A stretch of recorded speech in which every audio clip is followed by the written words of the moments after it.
Can you believe this? I can. This moment is finally come that we thought about years ago.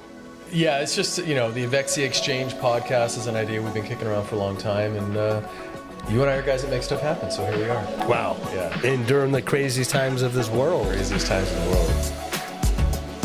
This is the Evexia Exchange podcast, an exchange of ideas, inspirations, and intentions for living well together. All right, everybody, welcome to the podcast. I'm here with my partner in crime, Warren Gendel. Here I am, right here, right next to you, your sidekick. My sidekick. And what we're going to talk about, this is the origins episode. This is episode number 1. This is the story behind the story of Club Evexia, the story behind Scott and Warren, what in our lives and our lives' journeys brought us here, the inspiration behind the club, what makes the club so special, and just in fun anecdotal stories and tangents that come to mind, about all the things that went into this amazing place. Where did it all begin? Just when you and I first met, how crazy was that? I think it came from you, man. I mean, you were the fitness guy out of the two of us. Yeah.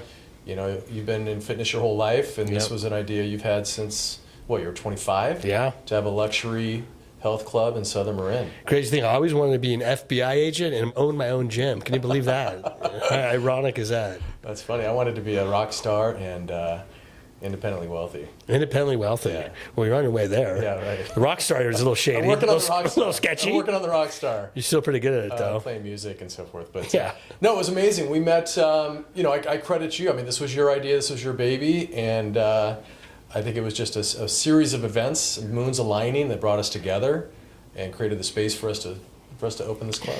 Best moons I've ever aligned in my life. So, do you remember the first night we met? I do. Yeah. What year was that?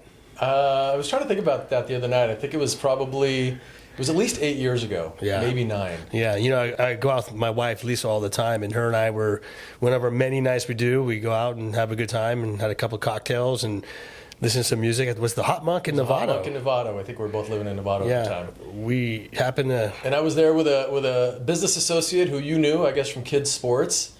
And he made an introduction, and then he left after our meeting, and I settled up with you guys. And how many drinks did you have? How many drinks were you in at that time? I don't know, but it was fun. We did some dancing. I danced with your beautiful wife, Lisa. Yeah. And on the first date? On the first date, yeah. Wow, shame on my wife. Like dancing. Yeah. And her and I love to dance. I got to talk to Lisa about that one. I think it was reggae. It might have been reggae. Yeah, sounds right. But who would have thought? I mean, what I love about our story, many things about our story is, we had no intentions of starting a business together. We just were two guys that had, that saw each other in each other. You know what I mean? Saw our own selves in each other. Yeah. Fast friends, similar age, almost the exact same age, frankly. Similar outlooks on life, similar experiences, and it was just like an immediate connection. 100%. I mean, you're such a warm person. When you came and approached Lisa and I at that family style table, it was like a match made in heaven. It's like I knew you from a past life. It was pretty wild. Well, likewise. And Lisa felt the same way because she was like, "This guy's pretty cool." Likewise. I think you gave me one of your bracelets that night. Oh my God! One of these. You like to wear bracelets. Yeah, I mean, these have been on my wrist 30 years. Yeah, they're meaningful for you. Each one represents something special, right? So for you to give that to me was a nice bonding moment. That's a huge bonding moment. I'd never do that. Yeah. Interesting. And so I guess over the course of the next year or so, we just, we met for drinks and food and seeing music and just having some fun. So COVID hadn't hit yet. No. So this was before COVID. This was before the shutdowns and the whole thing. Yeah. And you were, so I was in the real estate business. I'd spent a career building real estate companies. You've been in the fitness business your whole life. And at that time, I believe, what were you doing when COVID hit? Yeah, well, let's take it back a little bit. Yeah.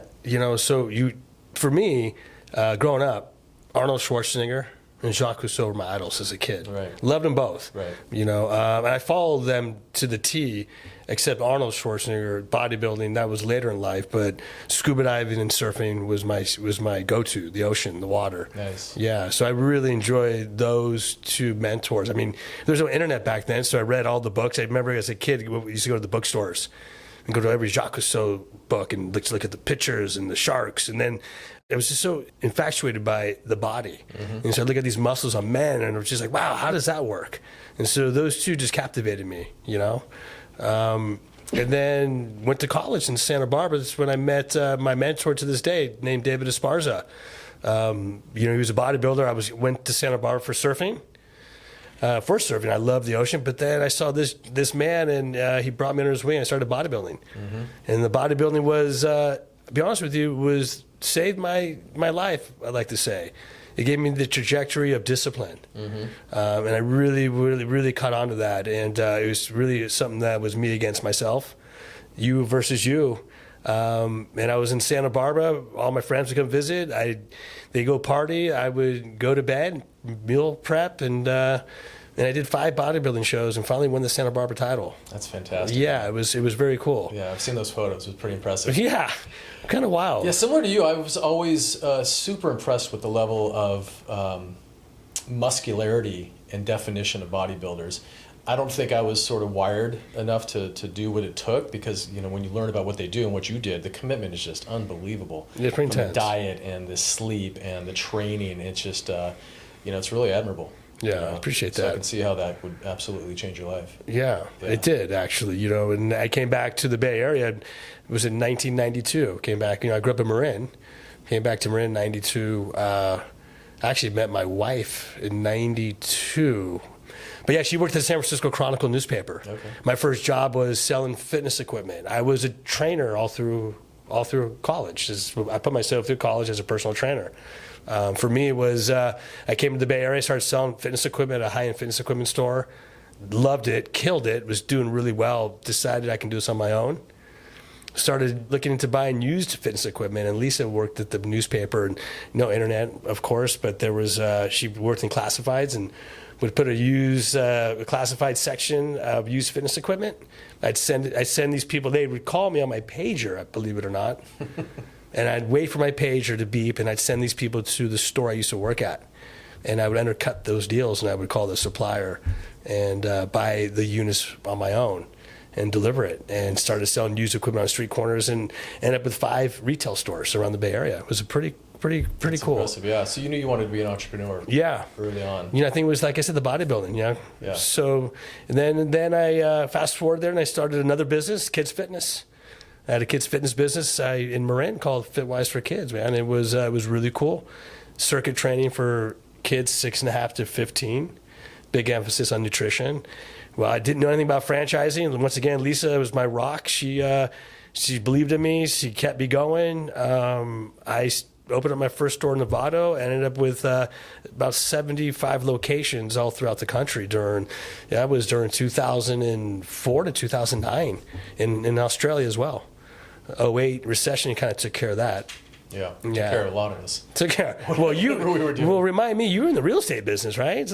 Yeah, a little bit about me. I knew, similar to you, I got the entrepreneurial bug pretty early on. I knew that I wasn't going to be able to play well with others, and I wanted to control my own destiny. And so it was actually the crash of 1991. I knew I wanted to be in real estate. It was lucky in that way. When I was in college, I studied real estate and finance. And so I knew I was either going to get into the stock world or the real estate world. And I always like to say I chose the real estate world because I didn't want to wake up at 6 a.m. for conference calls with New York. But both provided, in my mind, a way to really control your own destiny, make as much money as you were willing to work hard for, and really curate a life. And it turned out to be that way. But I went to work for a developer out of college. I was born and raised in L.A. And it was the 1991 crash, which you probably don't remember, but that was an S&L banking crisis. And pretty much everybody in real estate got wiped out in 1991. And I was working for a developer who got caught up in that, and so I got let go. And I was living off unemployment, and met up with a guy that I met at the real estate company who was building a little software program. And he asked if I wanted to be a salesman. And I said, sure, commission only. So it was my first experience at commission only. But the upside was pretty attractive. And so my territory was Northern California.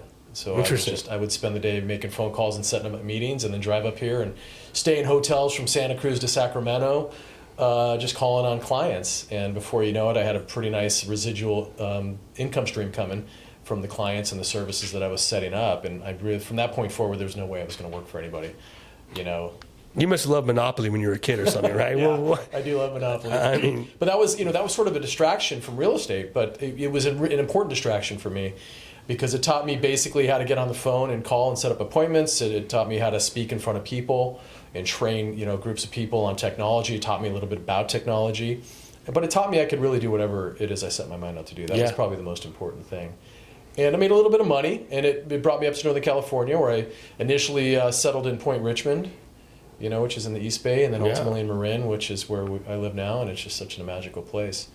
But I was always itching to get back into real estate. Real estate was still calling me, and so in 1999, I met a guy who was working for a big real estate firm out of the city, asked me to come work with them, and then from there I started representing buyers and sellers of commercial property, apartment buildings, and started to really understand how guys that were creating wealth and girls were creating wealth in real estate. I was able to watch how they were doing it. I was part of their transactions. I was helping them find deals and extract value and then sell those deals. And so I was getting a real crash course on building wealth through real estate. And then just being the entrepreneur that I wanted to be, it was when the crash of 2008 came, I got wiped out. I was living on credit cards just like you were in 2008. Almost took a job, to pay the bills. I had a young family that I was trying to support. My wife at the time was a school teacher, so we lived off her modest salary and credit cards.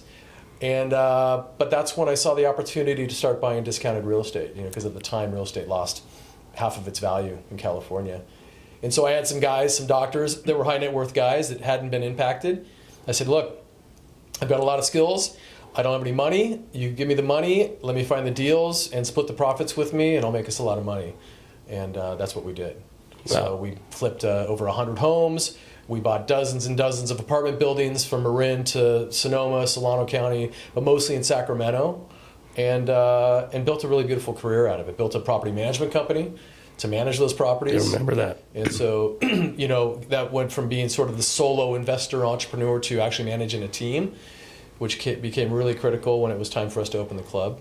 To manage staff. Yeah. And then we find ourselves entering into COVID. So what were you up to at that time? Well, yeah, you remember it was before COVID. I was on this roll after.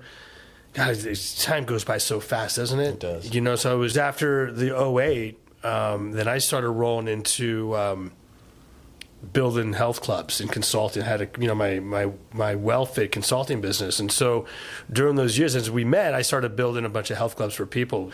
There was a couple that I built for around the Bay Area from the ground up. I think it was like 7 clubs I built. There was 2 of them in Humboldt County, a couple in Marin, Sonoma County, in Central California, and I also had my corporate wellness, which was IBM was a big client of mine. A couple other big companies. I staff it with trainers. I do a lot of lunch and learns, and we were doing a lot of fun times together during that time. And so that I was feeling really confident in my ability to build health clubs, and I felt there was the secret sauce that I was onto something. And then that COVID hit. But remember when you and I were getting together, we talked about building the health clubs together. We did. The real estate crash sort of gave the real estate crash of '08 the same thing. Fortunately, I had sort of insulated myself a little bit from it, but it really, for me, I lost a lot of the luster. I lost a lot of the passion for real estate during that time. The business just got really, really difficult. You had COVID and so forth. So I was in an interesting place where I was sort of reinventing myself. Right, had built a successful real estate company. Had a decent real estate portfolio, and so when you started to talk about this idea, hey, I've got this idea, this dream I want to reinvigorate of opening a luxury club in Southern Marin, I saw as we were getting towards the end of COVID, I was seeing that people were desperate. I was seeing what you were seeing, which was people were desperate to get back to community. They were desperate to get back to working out together. Everybody sort of were either working out in parks or not working out at all, or working out at their home gyms. Yeah. And really becoming isolated. And so I really, and having watched what you did with those other clubs and what you were doing with the corporate wellness really gave me a lot of confidence. Yeah, it was interesting, right? Because I've been knocked down 3 times with my companies I started. And when COVID hit, I thought that was it. I didn't know what else to do. And it's so interesting when you and I were hanging out and having some good times together. said we never had business partners, right? Remember that? We were like, yeah, that was something we had so much in common. We've had businesses together where we had partners that just didn't work out. Yeah. And we swore, I think we both swore to ourselves prior to meeting each other we'd never do business partners again. And here we are. Unbelievable, right? We'll do a whole nother segment on how to effectively work through partnerships, because there's a lot of good nuggets in that. Right, and how to bounce back from failure, at least from my standpoint. I mean, this is my 4th startup, right? Yep. And I've lost all 3 of them from the natural disasters, and which is COVID and '08 and a hostile takeover, and now we're on round 4 for me. But it was super cool when we got together in an industry that was failing miserably, and we decided to attack it. I mean, that's what 24-hour fitness go bankrupt or something at that time, and bunch of people, a lot of failures. Yeah. And this our nicknames. Remember, we nicknamed ourselves Shits and Giggles. Was that our nickname? Yeah, where that came from is we were we're jumping all over the place here, but we were as we were just building out the club, and we were doing some initial promo videos, and we were just being silly, and one of our friends was shooting some promo videos for us. So That's it. Shits and Giggles. Yeah, but getting back to reality during that time when I think we were trying to figure out what it is that we were going to put together. Those days in your office, in the war room, we called it. We had the big dry eraser board up on the wall, and we had conceptually had our business figured out, and we were looking to take on some suffering clubs. Matter of fact, we looked at one in Sebastopol, one in Novato, and we were trying to figure out our secret sauce behind it. I mean, we were digging deep. We came close to buying a building in Sacramento. Yeah. Remember that? I do. Yeah. Right? And then what was it? I manifested, 20 plus years ago, I wanted to do a health facility in Southern Marin, which is really crazy. Talk about being spiritual, right? I mean, the manifestation actually really works. Yeah, right? But we were looking into the health club scene. Yeah, you remember we almost, we were, like you said, we were looking at some old clubs. We almost came close to buying a building in Sacramento.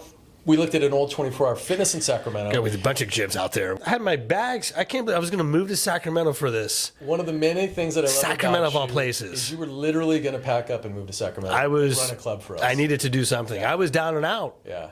I was down and out. I mean, I got to say, three strikes and you're out. I had all 3 strikes, so I don't know if I was out. But you were my saving grace. You were my ace in the hole, I guess they say. Right on. Yeah. Right on, yeah. But what was it? We were Sacramento or Novato, Sebastopol. Sebastopol. We came close. We had a letter of intent out on that club. Yeah. But do you remember? As you were saying, I think we were sitting in my office. Yeah. No, we were sitting in my house in Novato. And we were just brainstorming on what we'd seen and what else we could do. And I got to show you something that I brought from back in the day. Oh, man, let's see it. I think I know what's up. You remember this guy? The magic stool. Yeah, the magic stool. There it is. This thing. That was it, man. Okay, so, wow. Yeah, you grabbed your laptop. I said, Scott, to you, we need to be in Southern Marin. Southern Marin is our calling. And you said, okay, hold on. You sat into style on top of that bad boy. I said, I need my thinking chair. Your thinking chair. And this was in the house. And I went and said, let me sit in my thinking chair. And I sat on the thinking chair. And I got my laptop out. And it hit me. I said, you know what? I just saw a piece of real estate down in Southern Marin, which is a funny story by itself. Let me tell that story real quick. Yeah, crazy story. So it's ultimately the place that we ended up opening Evexia at, but it wasn't even on my radar. I'm a real estate guy, but I wasn't really looking for office space, and this was a vacant office building. But the only reason I knew about it is because I got a guy called me one day and says, "Hey, are you Scott Raymond?" I said, "Yeah." He says, "I got some mail for you." It's unreal. I'm like, "What are you talking about?" He's like, "Well, I have mail at my office." I'm like, "Well, I don't know how you have mail for me. I've never been to that office, but maybe it somehow got routed from something else." So I came down to meet him, and he happened to be running an executive suite in the building next door as part of the complex that Evexia is now in. Scott Raymond? And it was mailed to Scott Raymond. It wasn't me. It was some other Scott Raymond. That's crazy. But what's weird is I pulled up to building A, which is where Evexia ultimately ended up being. I look inside, it's totally vacant. And I'm like, oh, that's interesting. This is like months before you and I were talking. And then I go and I realize he's in building B. I realize the mail wasn't even for me. But it just sort of, because I'm a real estate guy, I just sort of registered. It's in that constant reservoir of information. So I'm sitting on the thinking chair. The thinking chair. And it hits me. I'm saying, I don't know, this is an office building, but it might work. What do you think of this? And you looked at it, you said, call the broker. Let's go see it. And so I called the broker who I had known from the business, And we go down and we see the building, and the minute we walked in, do you remember? It was just like match made in heaven. it was just unbelievable. It spoke to us. It was unbelievable. So Still anybody's is. ever been to Evexia knows what we're talking about. It's that feeling that you get when you walk in, because you can't really tell from the front. It just looks like an office building. You don't realize the building was built over water. Yeah. And so when you walk in and you open the doors, all you see is water and natural light and birds and estuaries, and it was just like, oh my God. We saw through all that. Yeah. I mean, the story on how we were going to build it, we were going to put 2 showers in each one. You remember that? Oh God. So that was kind of crazy. Don't even remind me. Yeah. So, but let's get back to what we were saying on this whole alignment thing, because if we peel back the layers a little bit, the owner of one of the owners of Basin Street Properties, when we met with him, Scott, Yeah. I played spin the bottle in 7th grade with his wife back in the day. I mean, we went back years. So it was everything's aligned perfectly. Which goes back to the whole moons aligning. So not only did a random call for mail that wasn't even to me bring us down there, but you end up having a historical relationship with the owner of the building. It's unbelievable. And because remember at that time, we didn't have another club. We had some track record and we had some profile and so forth. But for him to take a bet on us to open a club at a huge place like that at a very difficult time, took a real bet on his part. And I think the relationship you had with him had a lot to do with that. It was great. Yeah. And our vision. Yeah. Well, certainly our vision. Our vision, everything was great. It was spot on, right? Yeah. So, I want to bring something back up. But I remember after COVID, I lost pretty much everything. I remember I was in the fetal position. I was crying for 45 minutes, and Lisa was holding me, and I didn't know. I thought the world was going to end. And then Evexia, I mean, our whole image, our whole vision came to fruition, and it took the darkest place for me to find the lightest place possible, which is amazing. As they say, you have to fail before you can succeed, and that COVID was probably the worst thing ever happened to us as a country, the world, but yet it was the best thing that's ever happened to me. Yeah. And it was then that was the breaking point for our whole vision to come together, and it was really at that moment I knew what our purpose was, at least what my purpose was to build something that meant something for a community, as we were just losing everything. And so it's just been such an amazing beginning ever since COVID to put Evexia into play, right? Yeah, thanks for being vulnerable on that. That's a real personal observation. So my version of that was the '08 crash. My question to you, everything that I had done up to that point got wiped out. My whole identity was tied up in being a real estate guy. So but even before we started talking about building a club, when COVID was sort of wiping out your business, what gave you sort of the strength, to stay with it, maybe not take a job, which would have been an easy way out for you to pay the bills? I knew my family was the first thing. I just never had the ability to work for somebody. And so adversity is my best friend. Fitness and wellness is all I know. And so, and building the health clubs, I just had to find a way to make it happen. And I believed that I can do it with the right partner, which was you.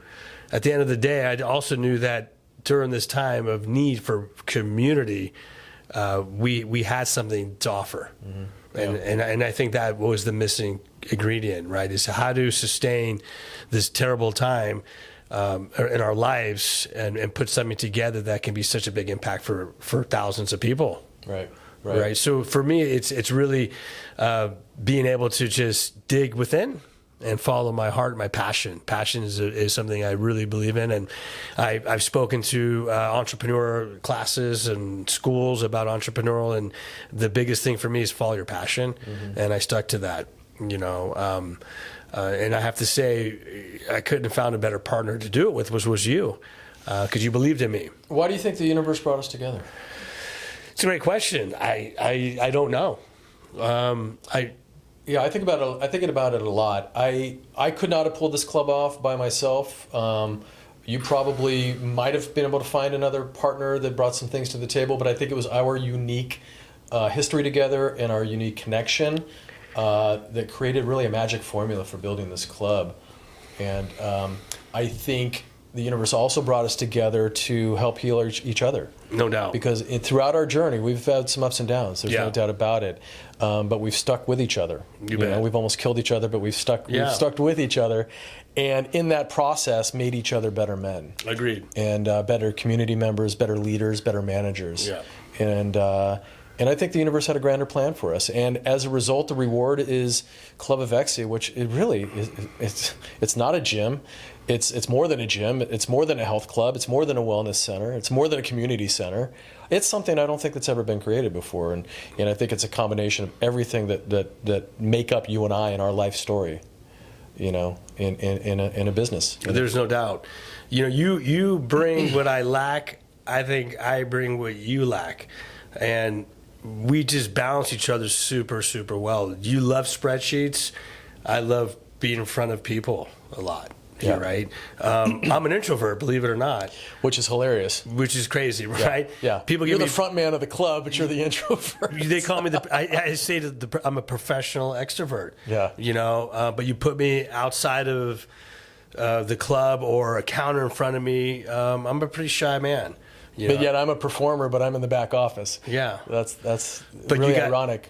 But we balance each other super well, right? Yeah. And that's the balance. It's not just obviously I love the financial aspects of it. What I loved about building this business is all the financial alchemy that goes into it. But I'm also a real estate space designer, transforming spaces, taking old buildings and making them modern and fresh, redesigning floor plans and stuff. And so this business has filled my cup in so many different ways. Yeah. And has tapped into our collective skill sets. It's just really unbelievable. You bet. Growing up in Marin, I've seen a lot in Marin County, but there hasn't been a place that speaks to a community that I feel that we have brought together. And Evexia is a place where it's like this nucleus of like-minded people, as we like to say. Right. People come there for various reasons. I think we're evolving every day too. I think it's amazing. Warren, one of the things I want to talk about, one of the things that's really successful about the club is the community aspect to it. For example, we have so many member testimonials, and over the course of the podcast, we'll do member spotlights. And yeah, can't wait for that. I think this one testimonial where a member came in and she said, "I've been working out at clubs for 10 years, and I've never once made a single friend at a club. I come to Evexia, and within the first month or two, I have 5 new friends." Yeah, it's amazing. You know what I mean? And that's some of the special sauce of Evexia. And let's get into why community was important, what community means for us, and why it was important to be a part of the DNA of Club Evexia. And for me, the story started back, when I turned 50. I had what I call sort of a spiritual awakening, sort of a midlife passage, if you will, where I was transitioning out of real estate. I'd gotten diagnosed with cancer, which is a whole other story for another day. And was really doing some self-reflection, some real identity crisis sort of things. And I sought out therapy for the first time in my life, like serious therapy. And what that did is it introduced me to group work, to group therapy and group work. And it was really transformational for me. It helped me completely turn my life around and really set me up for the success that we've had with Club Evexia. But what I learned in that was just how important getting people together was. Yeah. And I think for me, thinking about this club, you've done an amazing job, designing the gym, and we did an amazing job on the space and the yoga and the saunas and stuff. But it's the community, it's our member social events and our workshops and just the general connection and humanity that people feel when they come to the club. Agreed. And I really love it. Yeah, I echo that. Also, it's our team that we have with us, our staff. To me is a huge part of our success too, of building that community, because we've interviewed hundreds of people to be part of our Vexia team. And I think the people that we have at the front desk in our clubs, they share the same passion that we share. And so it's when the people come in, the members come into Vexia, they're feeling everybody's in there with intention. That's right. Our personal trainers, our front desks, to our cleaners. I mean, everybody is thriving for the connection, and I think that's been taken away from us as a society. No doubt. And I think Marin County is such a, I don't want to say a bubble, but it is. And there's no outlet. So being in this space forever, I always loved helping people. As a personal trainer, I mean, one-on-one was amazing. I've trained a lot of really great people. Robin Williams was one of them, and he was just an amazing individual to work with. But the connection that you get with people as you train them is amazing. But then if you amplify to a brick and mortar like Evexia and you have a purpose like we do, I don't know how to explain it, Scott. It's overwhelming with joy. Right. I mean, and we just constantly we're constantly adding to the community with people. It's just wonderful. Yeah, it really is. Yeah. And going back to the staff, if you look at like our 95-star reviews, a lot of them say the same thing. The staff is just so friendly when you walk in, the way they greet you, the way they remember your names, and it's simple. And I think our, we'll take a little credit for that. I think our staff sees how engaged we are with people, and how much we care about our members, and I think it just rubs off on them, and it just creates this amazing environment. Right. Yeah, I want to be treated the way when I walk into a place. I want that same comfort. I don't want to be stressed out. We want people to come in and not be stressed out, right? And feel wanted and feel needed, feel that they've accomplished something with their whatever it is, with their seeking. It could be their exercise, their connection, or just their mental health. Right. It's a big part. A lot of people are afraid. You know this from your career in the fitness business. A lot of people, you're wired differently because fitness for you is I always say there's two kinds of people. It's like, I don't feel good if I don't work out, right? That's you. And then there's, I think, more people like me where I do it as almost a necessity kind of thing. It's like part of it, like, I have to eat well, I have to do this sort of thing. But it's like, I'm not dying to go to the gym when I wake up in the morning, right? And so for a lot of people, I think are a lot like me, where going to the gym is hard to get yourself there to begin with. Yeah. And if you go to a place that's not inviting, that feels cold, that's intimidating, you're gonna lose your connection to that, and probably fall off your training program. That's right. I remember I told you recently I went and saw my son in Portugal, and he showed me the gym that he was working out at. It's this massive airplane hangar type building with millions of pieces of equipment and no soul whatsoever. In fact, when you walk in the door, over the desk it says, "We are not a health club." Yeah, that's crazy. And I think what does that even mean? What they were saying is like, this is really for bodybuilders. Yeah. Next to that was the Joe Weider Olympia tryouts coming up. Yeah. You know what I mean? So they were certainly catering to a certain kind of person that bodybuilding was their lives, frankly, and that's what they're. And so we were the opposite of that. We are 100%. Leave the ego at the door. We're all about that. We want people to want to come here, even if you don't work out. Right. You can sit in our co-working lounge, get some work done, or sit on our beautiful patio, and have a sandwich or a juice, and just talk to friends. That's it. It's interesting for me. Growing up for me also, my childhood was somewhat stripped from me. I had a rough childhood in terms of parenting. So I always did things. I think that's why scuba diving was my safe place, because I would go under the water and disappear. Mm-hmm. I think bodybuilding was my safe place because I didn't have any distractions. It was me against me, as I mentioned earlier. But if I can now take that, like we're doing, and provide a space with that mindset that people can come to a place and not be intimidated, right, and be wanted, if you will. Right. That's what it's all about. Absolutely. And I think ever since we started with the name Evexia, but by the way, the name you picked the name, which when you said Evexia, to me that was you knew it right away. Yeah, it was interesting. It was crazy. In my real estate days, I got a lot of kick out of naming buildings. So I'd buy a property that had no name or had some weird name from the 1960s, and then I would do a complete refresh on the building and give it a new, interesting name. Yeah. And a lot of times, what I'll do is I'll look for the meanings of words that are related to our business in other languages. And I looked up the word, fitness and wellness in various different languages, and Evexia means wellness in Greek. And it was just like, wow, it's a beautiful looking word. Love it. It's actually pronounced Evexia. I mean, I think we're not even pronouncing it correctly, but it doesn't surprise me. In American, it's Evexia. And they call it shits and giggles. That's right. And it's Greek for wellness, and it's just it's beautiful. I think it's a beautiful name, and that's what we're about. I mean, yes, we're about fitness, we're about community, but overall wellness. Wellness and longevity. I agree with that. Yeah. Yep. So Warren, I want to. We talk about the Evexia name. I'd love to talk a little bit about the process it took to build this. Wow, that was It seemed like a long time ago. Do you remember? Do I remember. What stands out for you? My shingles. right? My injuries, to say the least. What stands out, no, but in all fairness, was undertaking the building, because I've built some health clubs, but they were big shells, like a grocery store, right? 50-foot ceilings. Was to see through what we had to work with, right, and to really go through that process with you and mentally prepare ourselves to the design process, like the cubicles and all the different IT rooms this place has, and see through all that to have this vision. That was pretty powerful stuff. It really was. Yeah, This hasn't been done before. No, it hasn't. We basically took over a tech office space with wires hanging from the ceiling. That's how desperate I was to make something happen with you.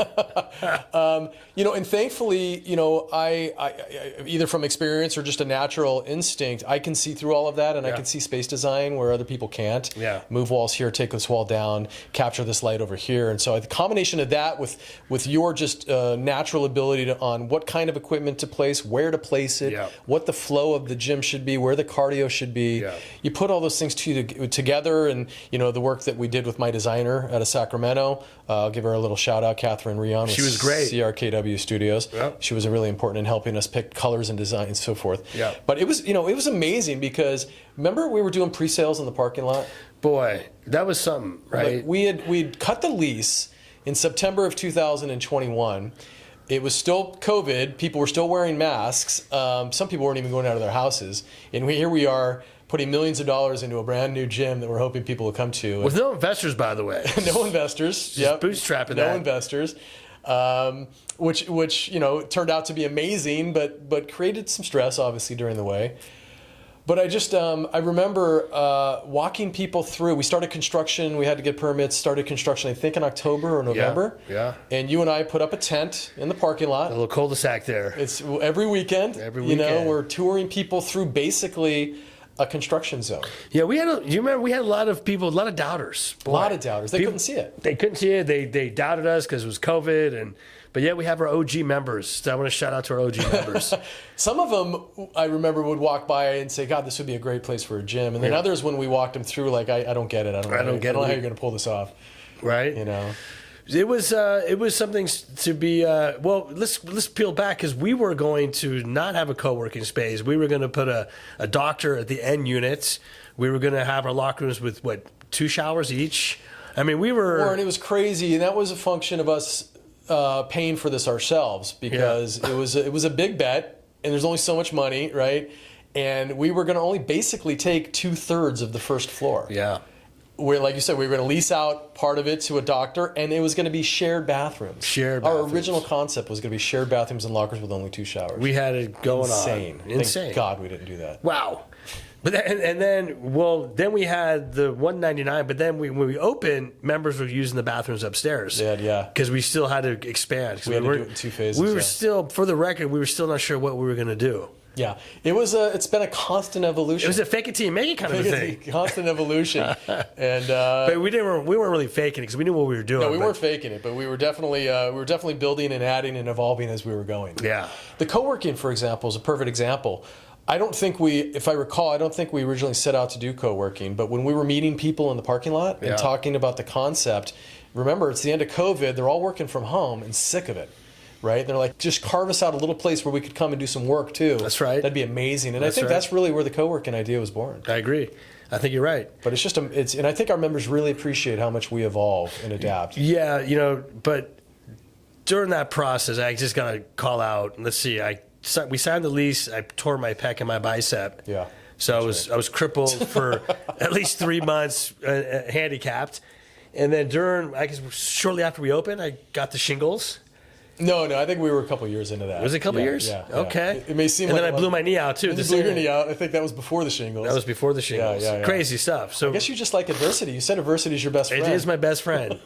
So you got to keep bringing it on, man. That's right. Can you take care of yourself now, man? I think I need to. Yeah.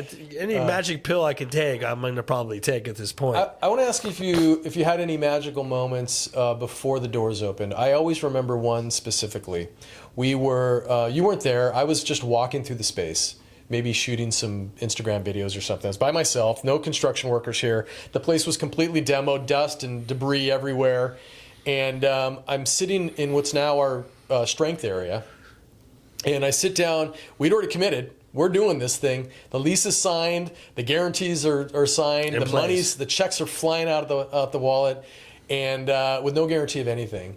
And I remember sitting against one of the pillars and just sort of looking out here, and just sort of saying, in one day, this thing is going to be a magical. And I was just trying to see it. I was trying to see the future, and just really touch into my intuition about, was this the right move to make, and how is it going to work out. And it was really a beautiful moment of self confidence, and I see that. manifestation of vision. Yeah. And sometimes I'll go to that same spot. Oh man, now amazing. I actually look at the club. Amazing. And it's fantastic. Did you have any moments like that? You know, pretty much every day. Yeah. When I walk, Yeah. you know, Like when we sat out on the bench. Maybe? yeah, outside.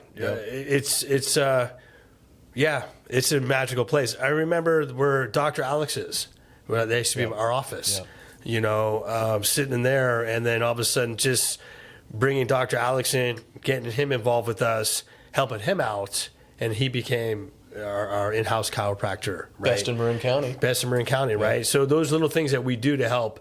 My magic is helping our team, right? Providing us a place that people can have a career, and we can help them thrive. Right. Right. And that's such a magical thing. At the same time, not to sound redundant, but just what we're doing for these members. Yeah. It's just it's overwhelming. For me, I get a little bit I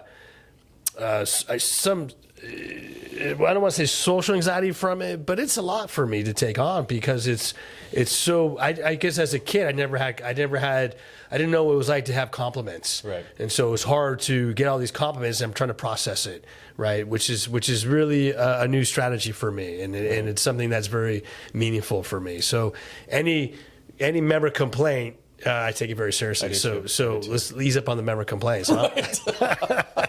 No, it's just we want to please everybody because we care about everybody, and that's maybe our weaknesses. We put our heart and soul into this. This is our lives. This is an extension of our souls. It's an extension of our souls. One of the biggest, which is, we talk about how Evexia, everything we've done with Evexia, everything aligns, right?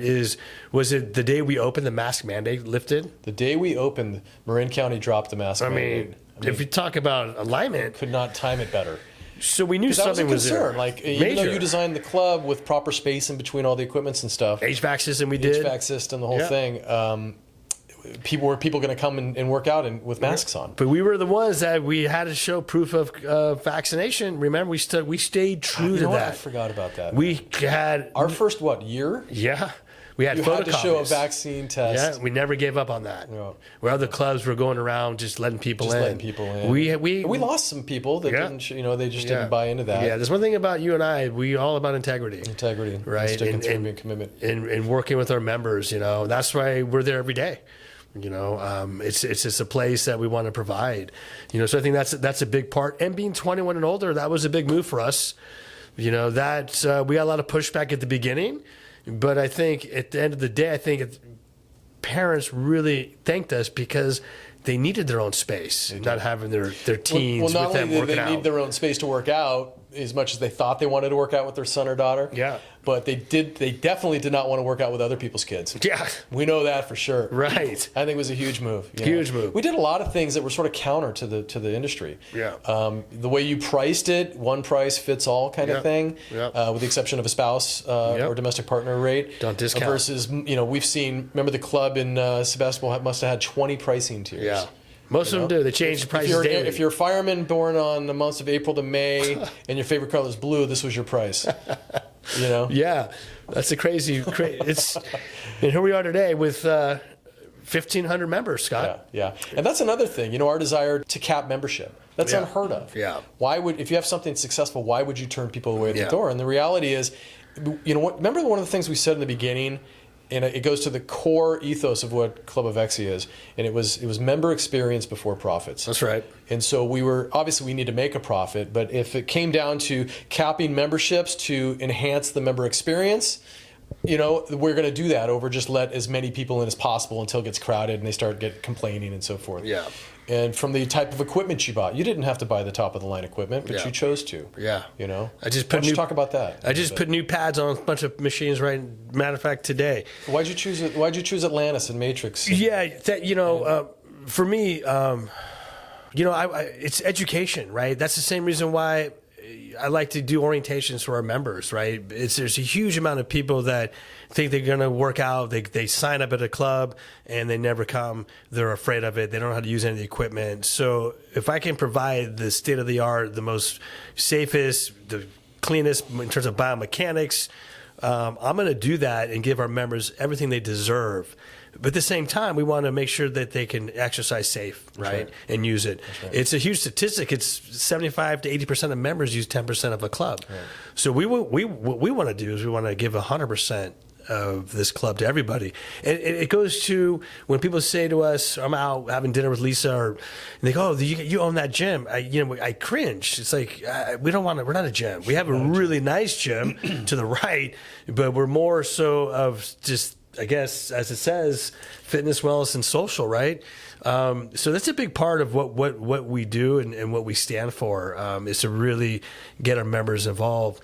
I mean, Scott, you decided to do a men's group way back when, two and a half years ago, which I was part of. That's right. I mean, no one does that. Explain about that whole philosophy. Yeah. Again, going back to community and connection and the power of men and women getting together in group circle with skilled facilitators. Amazing. Helps overcome people's isolation, their anxiety, their confidences, allows them to deal with traumas and things that they're going through in their lives, the conflicts. And it is so, I don't know any other clubs that are doing anything like that. Why did I do it? Because it was so powerful for me. It was powerful for our relationships.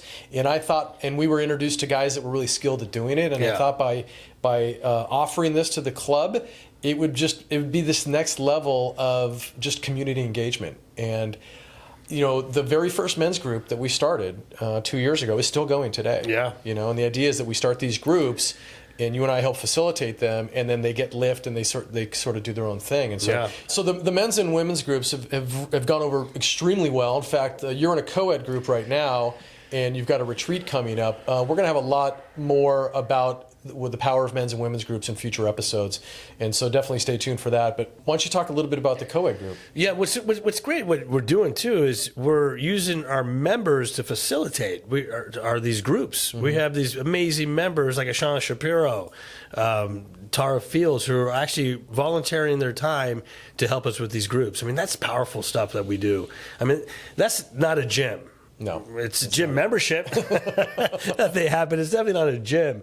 I'm involved, which is amazing. We have a co-ed group, which has been amazing. I just want to rewind for a quick second because you brought the groups in. When a year and a half into building this, I was on a really dark time, and you got me into the on-site. It was a retreat that really got me into doing self-reflection and helping myself, and I never looked back at that. And I've been working on myself so flipping hard for the last 3 years, like day in, day out, with therapists and groups and meditation. And so I really want to thank you for bringing that to my life, and also bringing it to Evexia, because that's a big component of what we stand for, and it really works.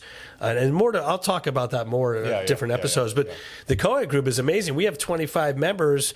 It's very skewed more towards women, but there's probably 6 men, and the rest are women that we meet every other Monday, and we have a very tight, closed container. Right. And it's a very powerful. It's a great space for people just to be authentic, right? And hold that space. We're doing a retreat at the end of this month for 3 days here. It's a Friday, Saturday, and Sunday. It's same thing. It's a smaller group, but it's Friday from 5 p.m. to 9 p.m. all day Saturday and half a day on Sunday. Yeah. And it's going to be held in our co-working space, but same thing. It's really providing the whole space and do some really good deep work, right. Which is really well needed.